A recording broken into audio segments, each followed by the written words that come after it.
आज आपण श्रवण करणार आहोत श्रावणी सोमवार व्रतकथा।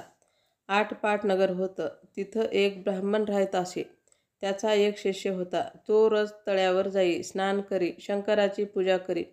वाटेत वेळूचे बेट होते, परत येऊ लागला म्हणजे मी येऊ असा ध्वनी उठे।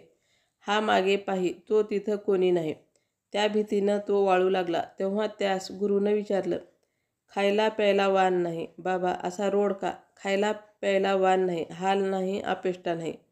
स्नान करून येते वेळेस मला कोणी मी येऊ असं म्हणतं, मागे पाहतो तो कोणी नाही, ह्याची मला भीती वाटते। गुरुजी म्हणाले, भिवू नको, मागं काही पाहू नको, खुशाल त्याला ये म्हण, तुझ्या मागून येऊ दे। मग शिष्यानं काय केलं, रोजच्याप्रमाणे स्नानास गेला, पूजा करून येऊ लागला।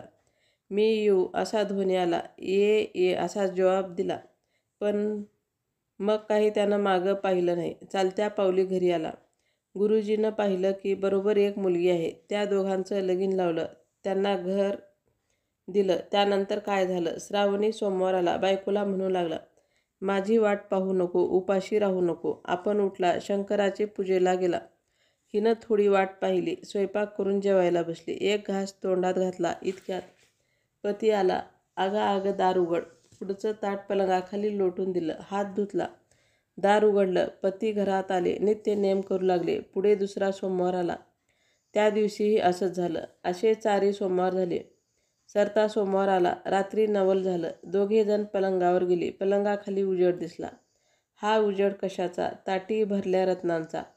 ही रत्न कुठून आणली? मनात भिवून गेली, माझ्या माहेरच्यांनी दिली। तुझं माहेर कुठं आहे? वेळूच्या बेटी आहे, मला तिथं घेऊन चला। पती सह चालली, मनी शंकराची प्रार्थना केली, मला अर्धघटकेचे माहेर दे। तो वेळूचे बेट एक मोठा वाडा झाला। कोणी म्हणे माझा मेहुणा आला, कोणी म्हणे माझा जावाई आला, कोणी म्हणे माझी नणंद आली, कोणी म्हणे माझी बहीण आली।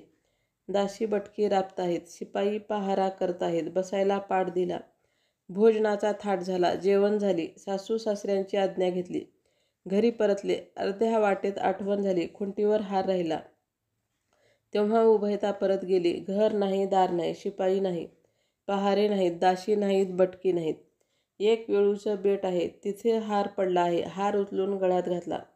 नवऱ्यानं विचारलं, इथलं घर काय झालं? जसं आलं तसं गेलं। ऐकत असाल तर सांगते। 4 सोमवारी हा काय केली, जेवती ताट ढकलून दिली, रत्नांनी भरली, सोन्याची झाली, ती मला देवानं दिली। आपण विचारू लागला, तेव्हा भिवून गेले, माहेरची म्हणून सांगितले, शंकराची प्रार्थना केली, अर्धघटकेचं माहेर मागितले, त्याने तुमची खात्री केली, माझी इच्छा परिपूर्ण झाली। जसा त्यांना शंकर पावला, तसाच तुम्हा आम्हा पाहू। ही 60 उत्तराची कहाणी, 5 उत्तरी सुफळ संपूर्ण।